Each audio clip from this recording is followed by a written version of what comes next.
Con. That will be followed by third-round coverage from Pebble Beach. The AT&T Pebble Beach National Pro-Am will follow Jack Lemon. Can this be the year where he finally makes the cut? Now, the year I want to see you walk down 18. Yeah, I want to see you in the Pro-Am. You know, my partner in real estate, Billy Satterfield, won the Pebble Beach Pro-Am one year. He and Lanny Watkins. Yeah, I know Billy did. Was he a popular winner, too? Yes, he was he was back in our part of the country. Absolutely. His name is on the monument out there. Right there behind the first tee at Pebble Beach. Maybe I could know two guys that would win that Pro-Am. You and Billy. To get you in that. I thought I was playing in it this year. Barnes will shoot one more. By the way, Billy, Val Barnes, you know how he came up with the name Val? You know how he was named Val? Are you going to tell me it's backwards? No. He was born on Valentine's Day. Coming up soon. Very nice. I like that.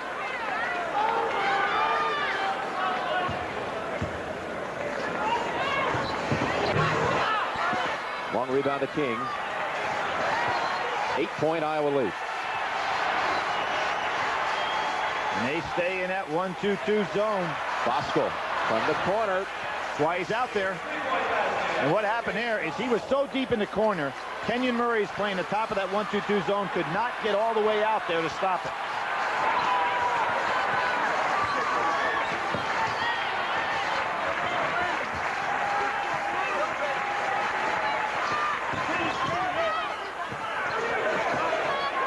Going to be a good one, Jim. You know what? Yeah, he doesn't handle himself like a freshman. Right, he's such a smart ball player, doing well academically in school as well. He was a good student coming here, but he really knows how to play under control. Now with 12 on the shot clock. Now Smith, not a real good finisher here as a shooter. He's going to have to make a good pass. There it is. Good one into Webb on the blocks.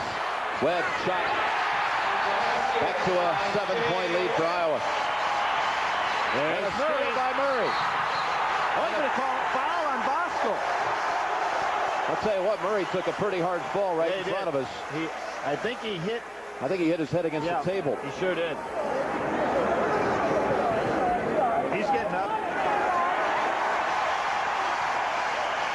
You see he goes right down. You know, he gets pushed out of bounds. Nice piece of officiating here. But there's Murray, who is so good at court coverage. And there's where he hit his head on the back. He kind of bumped out on the foul on Bosco as he hit him with the rump. Yep. So that's the second on Bosco. And they're in the 1-and-1 now. Now, Jim, they got to the two-shot foul in the first half. So the big difference in this game in the first half, as far as I was concerned, they went to the line 15 times and made 13, and Michigan only was 5 for 8. They're picking up where they left off. 1-and-1 for Murray. Freshman from Battle Creek, Michigan. He'll shoot one more. Billy, I'd heard that growing up, Kenyon Murray was a concert violinist. So I said yesterday, name your favorite all-time musician. Anybody from the music world. Mozart, number 1. A.C. Earl will come in for Webb. Smith goes out also as Millard's in the game. Bartles is in also. No, Smith is back in. So it's Bartles on the floor. 9-point lead for Iowa. I thought Talley, who's now in the game, would have a big game here. Now, Michigan just is not getting into their offense at all. And I think they really need to slow some things down. Bosco got hit in the nose. He's down and out. He's knocked out, Jim. Millard misses the shot. Now he's knocked out.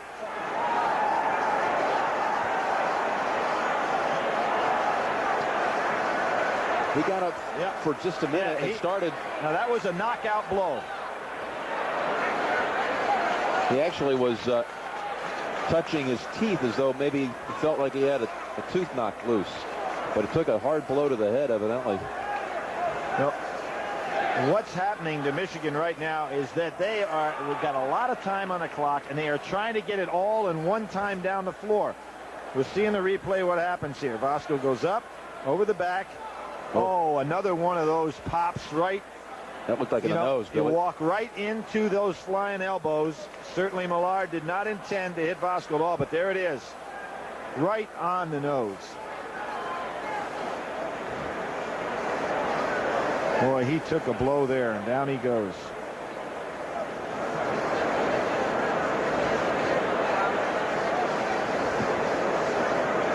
You can see the with some blood there, that you can see that the trainer has put on the gloves, which are part of the procedures now with the new rules in the NCAA.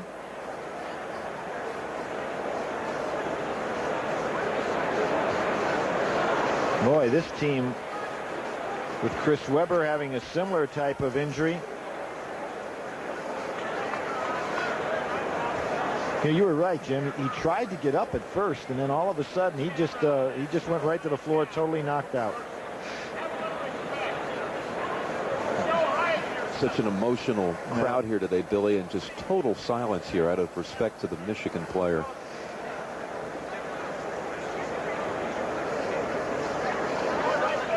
Well, he just lifted up his knee, so he's coming to. So certainly from that standpoint, it's a good sign. And obviously in the sport of basketball, the referees will allow Michigan to take whatever time necessary here to administer to Voskuhl. He's now sitting up and get a well-deserved applause from the crowd here.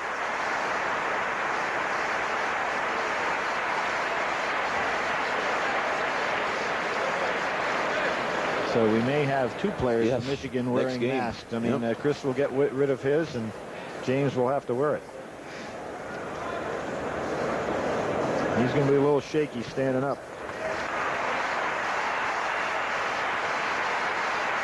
And Millard, look at this, Billy, from Iowa, who inadvertently hit him with the elbow. Class gesture comes over.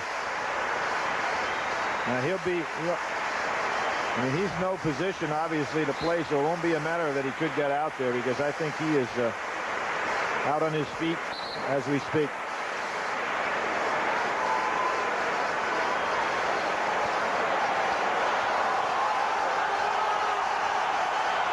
Now we're going to have another series of emotion, Jim, in terms of what does this fire up the Michigan crowd? By the way, during that whole thing, it might have been lost. Millard was hit with a foul on a rebound attempt. So Michigan controls, but trailing by 9 with 11:33 remaining.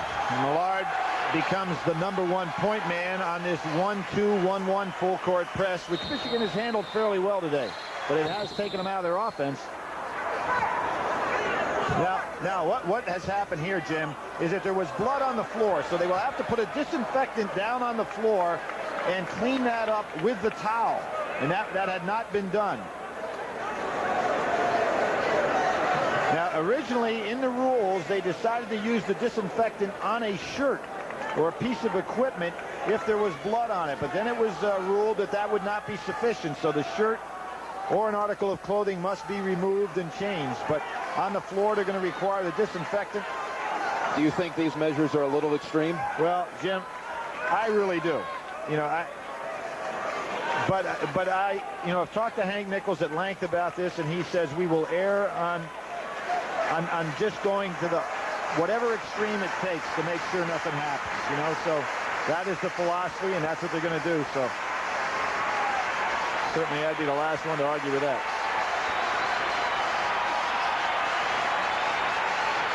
Back to the action, Jim. 11:33 remaining. Now, it does no good to run the sideline if you don't get somebody to help you.